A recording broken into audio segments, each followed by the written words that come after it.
जूनागढ़ के जफर मैदान में खेल महाकुंभ का आयोजन हुआ। दरअसल दिव्यांग खेल महाकुंभ का ये आयोजन था, लेकिन इस दौरान प्राथमिक सुविधाओं का अभाव देखने मिला, जिसकी वजह से दिव्यांग खेल प्रतिभाओं में नाराजगी भी देखने मिली। दरअसल यहाँ पर बाथरूम जैसी प्राथमिक सुविधा भी मौजूद नहीं थी। हालांकि इससे पहले सांप्रत एजुकेशन संस्था बीजापुर की ओर से जब खेल महाकुंभ का आयोजन करवाया गया था, वहाँ पर दिव्यांगों के लिए सारी सुविधा उपलब्ध थी, लेकिन यहाँ पर दिव्यांगों के लिए प्राथमिक सुविधाएं ही मौजूद नहीं थी, जिसकी वजह से दिव्यांग खेल प्रतिमाएं नाराज नजर आए और उनकी ओर से इस मामले के मद्देनजर आवाज उठाते हुए रोष जताया गया।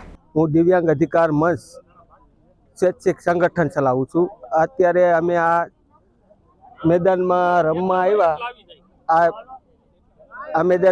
આવ્યા છીએ ત્યારે એને જમવાનું ચા પાણીનું બધી વ્યવસ્થા તો ઠીક હતી, પણ અમારે અત્યારે અગવડતા દિવ્યાંગો હેન્ડીકેપ છીએ અમે, તો અમારે હાલવા ચાલવા માટે બાથરૂમની સુવિધા એ નથી।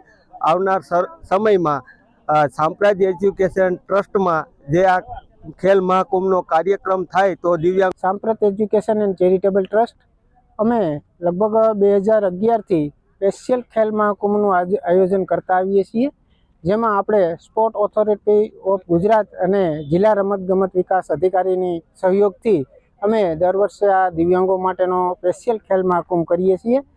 આ જ વખતે આપણે આ વર્ષે જૂનાગઢ જિલ્લાનો સ્પેશિયલ ખેલ મહાકુંભ આપણે રમતગમત સ્પોર્ટ કોમ્પ્લેક્સ ખાતે રાખવામાં આવેલ છે।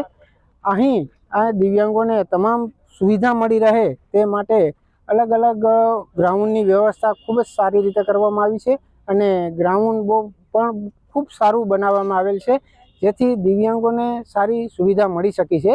અને આજે દિવ્યાંગો લગભગ 280 જેટલા દિવ્યાંગોએ ભાગ લીધેલો છે।